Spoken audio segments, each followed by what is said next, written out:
नमस्कार, पॉलिटिकल पंचायत देख रहे हैं आप। आपके साथ मैं हूं आपका अपना साकिब सुमन। पॉलिटिकल पंचायत में एक बार फिर से किसान आंदोलन की ही बात करेंगे हम। लगातार सत्ता पक्ष की तरफ से बयान सामने आ रहे हैं, विपक्ष की तरफ से बयान सामने आ रहे हैं और किसानों की तरफ से भी बयान सामने आ रहे हैं। लेकिन उसके साथ साथ सुप्रीम कोर्ट ने भी आदेश दिया है। इस पूरे मसले को, इस आंदोलन को जल्द से जल्द सुलझाने की बात सुप्रीम कोर्ट की तरफ से कही गई है। चलिए शुरुआत करते हैं पॉलिटिकल पंचायत की।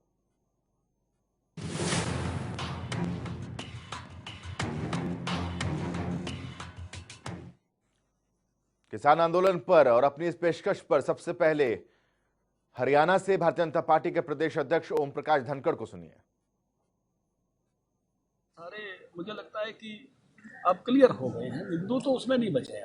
अब तो केवल जो है मैं कहूँगा कि इस प्रकार की एक बात जिसको ये कहना चाहिए कि कोई मुद्दा छोड़ा नहीं है और उस सारे में किसानों की विजय जिसको कहें वहाँ तक विषय पहुँच गया है। जितनी बातें उन्होंने कही थी वो सब स्वीकार कर लिया। ओम प्रकाश धनखड़ ये कह रहे हैं कि सत्ता पक्ष ने कोई भी मसला छोड़ा नहीं है, कोई भी मुद्दा छोड़ा नहीं है। कांग्रेस क्या कहती है, बीबी बत्रा को सुनिए। एमएसपी सिर्फ किसानों की बात नहीं है और आप हमेशा ही स्वामीनाथन और एमएसपी की बात करते थे और आज एमएसपी देने में आप कतरा क्यों रहे हैं, किस बात के लिए? और बड़ी जायज मांग है। काले कानून है, काले कानूनों का हम विरोध करते हैं, कांग्रेस भी विरोध करती है, किसान भी विरोध करते हैं। ये राजनीतिक बयान सुन लिया आपने। अब भारतीय किसान यूनियन के प्रदेश अध्यक्ष गुरनाम सिंह चढ़ूनी का भी बयान सामने आया है। 8 तारीख को जो अमित शाह से मीटिंग हुई थी उसमें मैंने अमित शाह से सवाल किया था, बड़ी गंभीर मैटर है। मैंने अमित शाह से सवाल किया था कि अमित शाह जी आप ये बताइए कि आप कह रहे हैं हम एमएसपी देंगे, क्या आप जो है वो पूरे देश की 23 फसलें जिनका एमएसपी तय होता है, क्या 100% फसलें खरीदने को तैयार हैं? उनका जवाब था बिल्कुल नहीं। 23 फसलें सारे देश से हम नहीं खरीद सकते। हम तो जो है वो धान और गेहूं जो हरियाणा पंजाब से खरीद रहे हैं बस उतना ही खरीद सकते हैं। इस पूरे मसले पर किसान नेता शिव कुमार कक्का ने भी एक स्टेटमेंट दिया है। हमारी ये प्रार्थना है सरकार होश में आए। अभी तक वार्ता के लिए बुलाया नहीं है, अगला राउंड वार्ता बुलाए और इन बिंदुओं पर गंभीरता से विचार करें। किसान नेता शिव कुमार कक्का ये कह रहे हैं कि बातचीत के लिए बुलाया नहीं है। केंद्र सरकार की तरफ से ये कहा जा रहा है कि बातचीत के लिए तो अब किसान भाइयों को बताना है कि कब बातचीत के लिए वो आना चाहते हैं, क्योंकि पिछली जो बातचीत की बैठक की तारीख थी वो किसान नेताओं ने उसको दरकिनार कर दिया था और उसको खारिज कर दिया था। मुलाकात के लिए नहीं जाएंगे, इस बात को कह दिया था। लेकिन यहाँ पर जंग जो है काफ़ी दिलचस्प है, क्योंकि एक तरफ सत्ता पक्ष है जो ये कह रहा है कि ऑलमोस्ट सारी मांगों को हमने मांग लिया है, बातचीत का रास्ता खुला है। केंद्र सरकार की तरफ से बार बार ये कहा जा रहा है कि बातचीत का रास्ता उनकी तरफ से कभी बंद नहीं है। अब से थोड़ी देर पहले हम लोगों ने आपको एक रिपोर्ट से भी रूबरू कराया था, जिसमें हमने आपको बताया था कि नरेंद्र तोमर लगातार इस बात को रख रहे हैं कि बातचीत के लिए हमेशा दरवाज़ा खुला हुआ है। तो ऐसे में सवाल ये उठता है कि आखिर बातचीत के लिए अगर दरवाज़ा खुला है तो फिर किस तरीके से आगे बातचीत हो पाएगी, ये कह पाना मुश्किल है। क्योंकि सत्ता पक्ष ये कह रहा है कि किसानों को अब तारीख देनी है कि वो बातचीत के लिए कब आएंगे। और उससे इतर ये तस्वीरें हैं किसान आंदोलन की जो आपके सामने हैं। सत्ता पक्ष और ख़ास तौर पर हरियाणा भारतीय जनता पार्टी की तरफ से स्टेटमेंट सामने आ रहे हैं कि सरकार ने किसी भी पहलू को छोड़ा नहीं है, हर पहलू को कवर किया है, हर बातों को सुना है, हर मसले को संजीदगी से लिया है, हर बात पर आश्वासन के लिए सरकार तैयार है। तो ऐसे में अब किसान आंदोलन को 21 दिन हो गए। अब सुप्रीम कोर्ट ने इंटरवीन कर लिया है और सुप्रीम कोर्ट के इंटरवीन करने के बाद अब समाधान क्या निकल पाएगा। अब जिस समिति के गठन की बात की जा रही थी, आपको याद होगा कि सरकार से भी जब बातचीत शुरू हुई थी तब सरकार ने भी कहा था कि एक समिति का गठन कर देते हैं और उस समिति के गठन के बाद इस समस्या का समाधान हो जाएगा।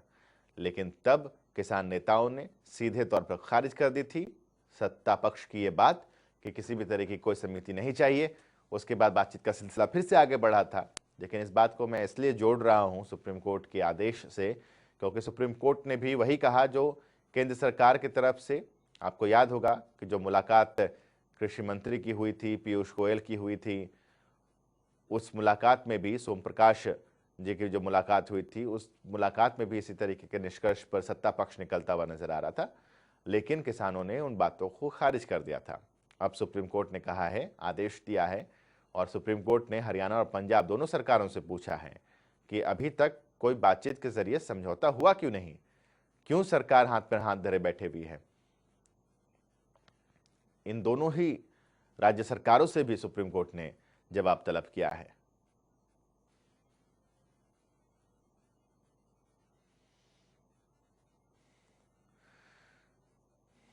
जी हाँ, तो ये तस्वीरें भी हम आपको दिखा रहे हैं और साथ ही साथ मसला भी आपको समझा रहे हैं कि आखिर किस तरीके से ये आंदोलन जो है वो आगे बढ़ता चला जा रहा है। 21 दिन हो गए हैं जब किसान दिल्ली की सीमा पर इस तरीके से डटे हुए हैं। किसानों ने और ज़्यादा भी तैयारी कर रखी है, दिल्ली को चारों तरफ से घेरने की बात भी उनकी तरफ से की जा चुकी है। हालांकि अलग अलग तरीके से जो चीज़ें सामने आ रही हैं उसके मुताबिक अगर हम देखें तो सत्ता पक्ष स्पष्ट कर चुका है कि हम अमेंडमेंट कर सकते हैं, संशोधन कर सकते हैं, लेकिन तीनों कृषि कानूनों को रद्द कर पाना संभव शायद नहीं है। दूसरी तरफ किसान जो हैं वो लगातार इस मांग पर अड़े हुए हैं कि तीनों कृषि कानून वापस होने चाहिए।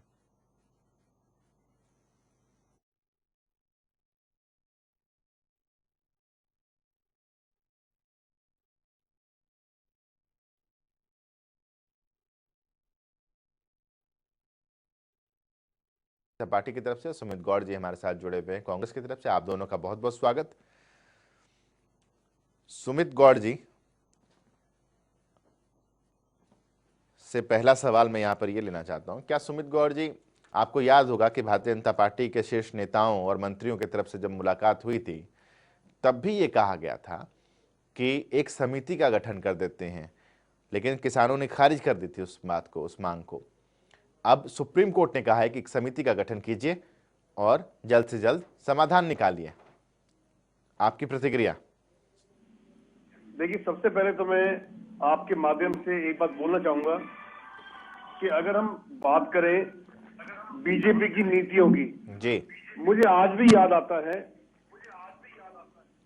बीजेपी पार्टी ने केंद्र में जिस भी प्रदेश में जहां भी चुनाव लड़े, खासतौर से 2014 से इनकी एक पॉलिसी रही, क्योंकि अंग्रेज चले गए थे, भारत में इन्हें छोड़ गए थे।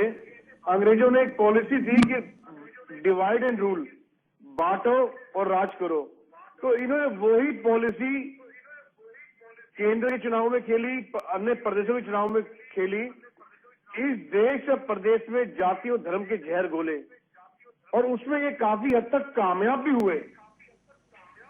ठीक उसी तर्ज पे अब वो इन भोले भाले किसान भाइयों में फूट डालने का काम कर रहे हैं, लेकिन बीजेपी वाले भूल गए हैं कि किसान पहले भी भोला था, आज भी भोला है, लेकिन अब जागरूक हो गया है, समझदार हो गया है। तो बीजेपी पहले तो ये चीजें अगर देखिए, जो भी सुप्रीम कोर्ट ने आदेश किए उसका हम सम्मान करते हैं। जी, आपके कार्यकाल में किसान जागरूक नहीं था, समझदार नहीं था? देखिए, हमें इतना पता है कि कांग्रेस पार्टी की सरकार के समय पे कभी भी किसान क्या कोई भी वर्ग सड़कों पे इस तरह नहीं आया। अच्छा, सुमित गौड़ जी नहीं हुए। सुमित गौड़ जी, हाँ जी, एक चीज बता दीजिए, हाँ जी, आपके कार्यकाल में किसानों का स्वर्णिम युग चल रहा था क्या? देखिए, हमें इतना पता है कि हमारे कार्यकाल में ये देश और प्रदेश एक हरा भरा प्रदेश और देश हुआ करता था, जिसे इन्होंने जला के रख दिया है बीजेपी के नेताओं ने। अच्छा, आप ये बताइए, ऐसी क्या आफत आ गई थी कि कोरोना के टाइम में इनको अध्यादेश इन्होंने एकदम लागू करा, आपात बैठक बुला के लोकसभा में भी, राज्यसभा, जबकि किसी भी किसान संगठन ने, किसी भी व्यक्ति विशेष ने इस अध्यादेश मांग नहीं करी। तो एक तो इनको ऐसे में क्या पड़ी थी कि कोरोना टाइम में बजाय इसके कि कोरोना के खिलाफ लड़ाई लड़े, एक और फ्रंट खोल के बैठ गए। देखिए, कांग्रेस के टाइम में कभी भी ऐसी अवस्था नहीं थी। आज मैं हर बार कहता हूं, आज फिर कह रहा हूं, आज सरकारें मस्त है और जनता त्रस्त है। ठीक है, ठीक है, लौटते हैं आपके पास सुमित जी। स्वामी इंद्र जी भी हमारे साथ जुड़ चुके हैं, भारतीय किसान यूनियन के प्रवक्ता हैं। स्वामी इंद्र जी, आपका भी बहुत बहुत स्वागत है जनता टीवी पर। स्वामी इंद्र जी, अब क्या हम ये कहें कि घूम फिर के हम वहीं आ गए जहां से हम चले थे, क्योंकि सुप्रीम कोर्ट ने कह दिया कि समिति बनाइए।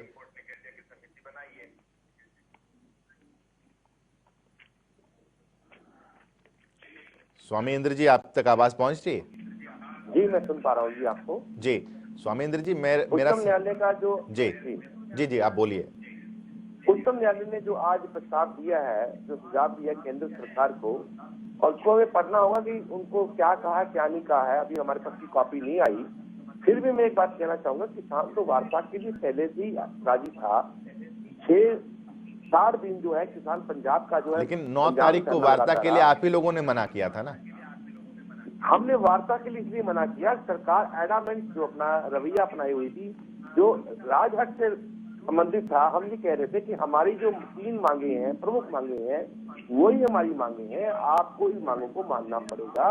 ये तीनों जो कानून है, इनको आपको निरस्त करना होगा। अच्छा स्वामी इंद्र जी, एक बात ये बता दीजिए कि अब सुप्रीम कोर्ट, अगर आप वो आदेश की कॉपी पढ़ लेंगे, उसके बाद ये समझ में आ जाएगा कि सुप्रीम कोर्ट ने कहा एक समिति बनाई है, तो सुप्रीम कोर्ट को भी मना कर देंगे जैसे केंद्र के डेलीगेशन को मना किया था। देखिए, पहली बात तो हम बता देना चाहते हैं, हम भारतीय किसान यूनियन और किसान संगठन जितने भी हैं, आज किसान मोर्चा जो है, वो न्यायपालिका में नहीं गया है, वो जनता की कचहरी में गया है। हम जनता की कचहरी में खड़े होकर देश के प्रधानमंत्री को मिलने आए थे। प्रधानमंत्री जी ने हमारे को आने से मना किया, रोका रास्ते में। जैसे आपने देखा पूर्व में क्या हुआ। नहीं, मेरा सवाल वो नहीं है, मेरा सवाल वो है ही नहीं। मेरा सवाल ये है कि अगर सुप्रीम कोर्ट ने कहा कि समिति बनाइए, उसका समाधान कीजिए, तो जैसे आप लोगों ने केंद्र के डेलीगेशन को मना किया था कि कोई समिति नहीं बनाएंगे, कोई समिति नहीं चाहिए, वैसे सुप्रीम कोर्ट को भी कह देंगे आप लोग की कोई समिति नहीं चाहिए जी, हम तो ऐसे ही सीमा पर डटे हैं, यही अच्छे हैं। नहीं, सीमा पे हम नहीं डटे, हमें रोका गया है। पहली बात तो मैं मित्र आपकी बात दुरुस्त कर देना चाहता हूँ। नहीं, आपको तो कहा उन्होंने, सरकार ने कहा कि बुराड़ी आ जाइए। हम बुराड़ी कोई एग्जीबिशन देने की जगह नहीं है। आप मुझे बताइए, इससे पूर्व जितने भी संगठनों ने अपने धरना प्रदर्शन किए हैं, और भारत सरकार द्वारा जो जंतर मंत्र है वो अधिकृत क्षेत्र है, कि वहां पर आकर आप अपना धरना प्रदर्शन, अपनी बात दे। स्वामी इंद्र जी, जंतर मंतर आप कई बार गए होंगे सर, कई बार गए होंगे आप जंतर मंतर। आपको भी पता होगा कि किसानों की जो संख्या है वो कितनी है और जंतर मंतर पर जो कैपेसिटी है वो कितनी है। देखिए, जो आप कह रहे हैं बात ठीक है, बात संख्या बल की नहीं हो रही, बात है विचारधारा की, इन कानूनों की। नहीं, क्योंकि आपने अभी मैंने बुराड़ी का जिक्र किया स्वामी इंद्र जी, आपने जंतर मंतर का जिक्र किया, इसलिए मैंने प्रदर्शन स्थल का फिर से आपको काउंटर कर रहा हूं, क्योंकि आप खुद इस बात को लेकर के आ रहे हैं। आपने कहा कि जितने भी तमाम प्रदर्शन होते हैं वो जंतर मंतर पर होते हैं। सर, वहां पर जो प्रदर्शन होते हैं उनकी संख्या और जो किसान इस वक्त दिल्ली की सीमा पर हैं उनकी संख्या जमीन आसमान से भी ऊपर का फर्क है सर वहां पे। चलो, आज बात को तो मानते हैं कि आज पूरा देश जो है दिल्ली की तरफ चल रहा है, तो सरकार को समझना नहीं चाहिए था कि इतने लोग प्रभावित हुए इस कानून से, तभी तो लोग चलकर आए। स्वामी जी, तो सरकार को, स्वामी जी, मैं प्रवीण अत्रे जी के पास जाऊं, उससे प्रवीण अत्रे जी के पास जाऊं, बीजेपी के प्रवक्ता के पास जाऊं, उससे पहले बस मुझे इतना बता दीजिए, क्या किसी समिति को लेकर आप लोग तैयार होंगे? पहले आदेश की कॉपी हमारे पास आने दीजिए, पढ़ते हैं, समय अनुसार आपको पूरी बात बता दीजिए। प्रवीण अत्रे जी। देखिए साकेत, ऐसा है, जो आपने अभी तक किसान नेता से बात की, उनकी बातों से एक बात बड़ी स्पष्ट है कि इस विषय पे कोई निर्णय हो, कोई समाधान निकले, वो शायद मन से नहीं चाहते। आपको याद होगा 30 नवंबर को जिस वक्त किसान संगठन दिल्ली बॉर्डर पे पहुंचे, तो सरकार की तरफ से कहा गया कि आप बुराड़ी के मैदान में आ जाइए और अगले दिन सरकार आपसे वार्ता करेगी। हालांकि जिद ये थी कि हम बुराड़ी के मैदान में नहीं आएंगे, तो 1 तारीख की वार्ता रखी गई। वहां पे किसान संगठन के नेताओं को कहा गया कि आप कोई 5 व्यक्ति अपने चुन लीजिए जिनसे सरकार वार्ता कर सके, क्योंकि आप 32 लोग हो। 32 लोग में बहुत से लोग ऐसे थे जो वार्ता के दौरान चाहते थे कि इसका समाधान हो, लेकिन कुछ लोग बीच में ऐसे भी थे जो किसी भी राजनीतिक विचारधारा की वजह से या किसी राजनीतिक पार्टी की वजह से समाधान नहीं चाहते थे। इसीलिए कहा गया कि कोई 5 व्यक्ति चुन लीजिए, लेकिन 5 व्यक्ति भी नहीं चुने, क्योंकि हर कोई श्रेय लेने की कोशिश में लगा रहा। अब देखिए यहाँ पे अतुल जी माफ करना, बीच में कट कर रहा हूँ। आपसे रिक्वेस्ट है किसान भाइयों को काउंटर मत करें। आप हमें काउंटर कर रहे हैं, आप हम कांग्रेस की बात सोच रहे हैं, इन किसान भाइयों को मत काउंटर करें। ऐसे करोगे ये वैसी बेचारे तरफ से सड़कों पर बैठे हैं, अरे भाई सुमित भाई सुन लीजिए, इनका परिवार आपको देख रहा है। अरे आपका पार्टी सुमित जी, को बदलू देगा इनका परिवार। सुमित जी, यार ताकि सुमित जी, अगर आप चाहते हो सुमित जी। चिल्ला चिल्ली हो तो बेहतर है। देखिए सुमित जी। मैं ये कह रहा अतुल जी, मैं सिर्फ हूँ कि रिक्वेस्ट कर रहा भारतीय हूँ। जनता पार्टी के लिए और सरकार के लिए किसान और कृषि प्राथमिकता है। ये बात देश के प्रधानमंत्री माननीय मोदी जी अलग अलग मंचों से लगातार कहते ही रहे हैं। अभी कांग्रेस के प्रवक्ता ये बात कह रहे थे कि साहब जब किसी ने ये बिल मांगे नहीं थे तो ये सरकार क्यों लेके आई। मतलब मुझे हैरानी होती है, या तो जानकारी नहीं है या जानकारी होते हुए भी झूठ बोलना आदत बन गई है। मैं उदाहरण देके बात करूंगा, अगर मित्र चौधरी चरण सिंह जी के द्वारा लिखी गई किताब भारतीय कृषि पढ़ लेंगे तो आपको पता लगेगा कि इन कृषि सुधारों की बात कब से हो रही है। अगर आप फिर से मैंने आपसे कहा महेंद्र सिंह कि इस कोविड के बीच में किसी ने आपसे मांग नहीं करी। अगर जवाब चाहिए ना मित्र तो पहले सुन लो। और अगर कोई चीज ला रहे हो तो बिठा के इनके संबंध को बुलाते हैं, इनसे बात करते हैं। बोलना ये नहीं सीधा भाई सरकार को भाई फैसला अरे भाई कर अगर आपके पास कहने सुनने के लिए कुछ नहीं है तो चुप हो जाओ भाई, खराब मत करो। अतुल जी, हमारे पास तो इतना कुछ है, सुनने दो। लेकिन सुमित जी, आपका टर्न आएगा। सुमित जी, आपका टर्न आएगा। आपका टर्न आएगा, उसके बाद जवाब दीजिएगा। आप नोट कीजिए सुमित जी, नोट कर लीजिए पॉइंट। चौधरी चरण सिंह द्वारा लिखी गई किताब, चौधरी महेंद्र सिंह टिकैत द्वारा किया गया आंदोलन, और चौधरी भूपेंद्र सिंह हुड्डा की अध्यक्षता में जो कमेटी बनी थी उसने 2010 में जो रिपोर्ट दी थी उसमें भी इन कृषि सुधारों की मांग की गई थी। ये बात अलग है कि कांग्रेस के अंदर इच्छा शक्ति नहीं थी, कांग्रेस किसानों का भला नहीं चाहती थी। और एक बात बार बार कही जाती है, डॉक्टर स्वामीनाथन आयोग की रिपोर्ट, डॉक्टर स्वामीनाथन आयोग की रिपोर्ट को भी अगर पढ़ ले, डॉक्टर साहब ने भी कहा कि सरकार बाजार तक किसानों की पहुंच करे, और हम तो बाजार को ही किसानों के दरवाजे पे ले आए। तो लगातार तो ये बात कही जाती है साहब किसने मांग की थी, किसने मांग की थी, पहले एक बार फैक्ट को पढ़ लीजिए। दूसरी बात, 2006 के अंदर आप पंजाब के अंदर क्या जब एवरी एक्ट के अंदर अमेंडमेंट करके प्राइवेट कंपनी ले आते हैं तब ये आवाज क्यों नहीं उठाई गई। जब 2013 में सरदार प्रकाश सिंह बादल पंजाब में फार्मिंग एक्ट ले आते हैं तब किसी ने सवाल नहीं उठाया। इन कृषि सुधारों की मांग लगातार देश का किसान करता रहा है और सरकार ने किसान की मांग को देखते हुए किसान को मजबूत करने के लिए ये कृषि सुधार किए हैं। सबसे बड़ी बात है ये। अब यह हो क्या रहा है, देखिए अब किसान हमारा सम्मान है, हमारा अभिमान है, लेकिन मैं आपका प्रोग्राम देख रहा था बेदाग, उसमें आपने किसान आपके लिए अन्नदाता भगवान था चुनाव से पहले। अब तो किसान आपके लिए है ही नहीं, आपके लिए किसान केवल अडानी अंबानी सवाल है किसान संगठन के नेताओं के, क्योंकि जिन सवालों को लेकर आंदोलन शुरू हुआ था सरकार ने जब उनका समाधान कर दिया तो अपनी राजनीतिक मजबूरियां, अपनी राजनीतिक आस्था, अपनी ठीक है प्रवीण जी, ठीक है प्रवीण जी, एक सेकंड, ठीक है प्रवीण जी, एक सेकंड, क्या समाधान अत्रे जी, एक सेकंड, बताइए, ईमानदारी से बताइए। स्वामी इंद्र जी, प्रदेश में, स्वामी इंद्र जी, महाराष्ट्र में, स्वामी इंद्र जी, इन राज्यों में क्या स्वामी इंद्र जी, स्वामी इंद्र जी, एक सवाल, ठीक है स्वामी इंद्र जी, आपने गन्ने की स्वामी इंद्र जी, का काम किया हुआ है। स्वामी इंद्र जी, बता देता हूँ मित्र, स्वामी इंद्र जी, एक सवाल सुनिए जरा मेरा। मैं सवाल ये है कि शुरुआती दौर में जब आप लोगों का ये आंदोलन था तब आप लोग बॉडी लैंग्वेज से भी और तथ्यों से भी ऐसा लग रहा था कि आप लोग अमेंडमेंट से खुश हो जाएंगे, अमेंडमेंट से संतुष्ट हो जाएंगे। 8-9 अमेंडमेंट्स की तरफ आप लोगों ने ध्यान आकर्षित करवाया था, उसकी तरफ सरकार ने भी अपना पूरा फोकस किया। उन 8-9 संशोधनों के साथ सरकार सामने आई। अब ये जिद क्यों है स्वामी इंद्र जी की ये तीनों कृषि कानून रद्द होने चाहिए? पहले तो ये मुख्य डिमांड ये नहीं थी। आपको मैं पहले के लिए बता देना चाहता हूँ, पूरे भारत का किसान शुरू से इस बात को लेकर चिंतित था कि ये 3 जो अध्यादेश जो बाद में कानून बन गए हैं ये किसान के डेथ वारंट है। आप मुझे बताइए स्वामी इंद्र जी, स्वामी इंद्र जी, स्वामी इंद्र जी, शुरू में तो 3, स्वामी इंद्र जी, स्वामी इंद्र जी, स्वामी जी, शुरू में तो ये था कि इन 3 कानूनों में कुछ अमेंडमेंट और उसके साथ साथ चौथा कानून एमएसपी की लिखित गारंटी, लिखित कानून। आपकी भाषा हो, आपके चैनल की तरफ से ये नहीं स्वामींद्र जी, ऐसा नहीं है कि किसान नेता के तौर पर पहली बार आप बैठे हैं हमारे साथ। शुरुआती दौर से किसान आंदोलन जब से शुरू हुआ 21 दिन से लगातार किसान नेता हमारे साथ जुड़ रहे हैं। शुरुआती दौर से इस बात को हम लोग किसान नेताओं से बातचीत कर रहे हैं। शुरुआती दौर से जनता टीवी ग्राउंड जीरो से रिपोर्टिंग कर रहा है। जड़ से ये खत्म होना चाहिए, ये अमेंडमेंट ये कानून जड़ से खत्म होने चाहिए। शुरुआती दौर में इस तरह की भाषा नहीं थी। बिल्कुल शुरू से हम भाषा नहीं कर रहे।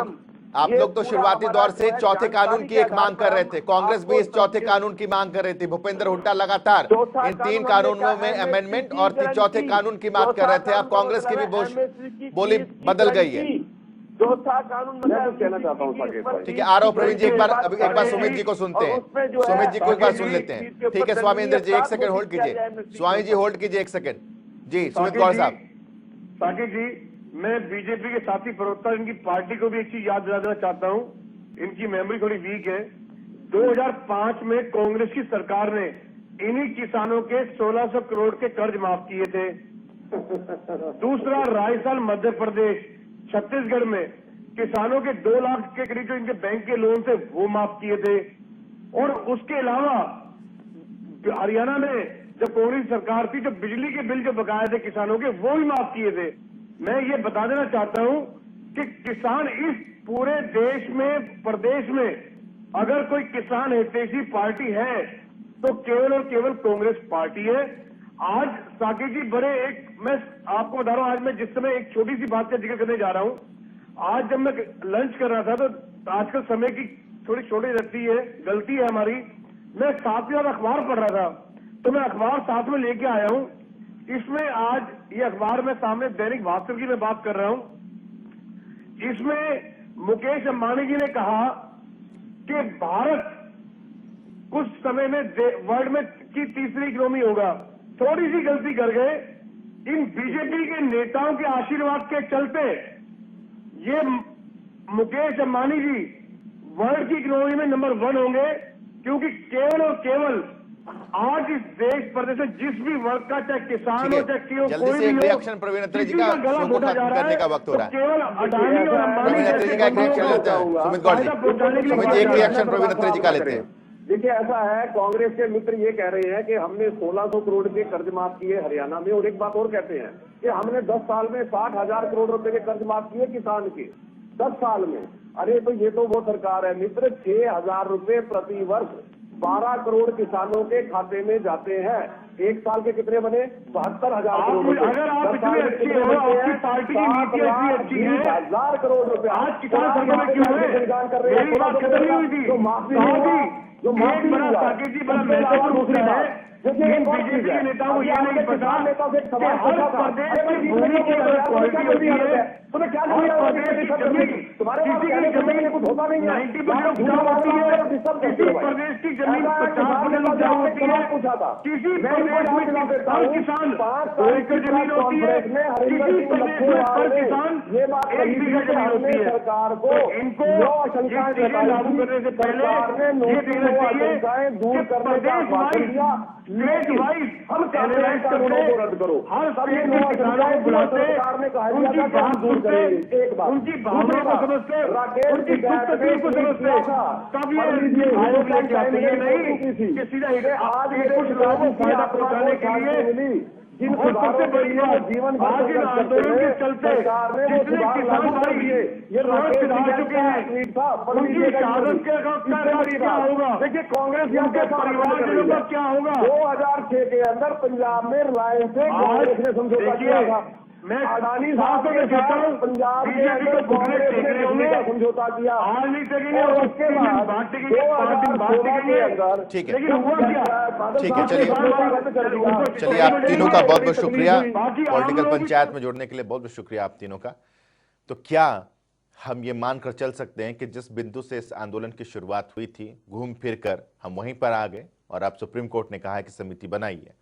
तो क्या समिति बनने के बाद मामला सुलझेगा? और अगर ऐसा होता है तो फिर उस वक्त समिति क्यों नहीं बना ली गई थी? एक छोटे से ब्रेक ले रुक रहे हैं। ब्रेक के बाद भी खबरों का सिलसिला लगातार जारी रहेगा।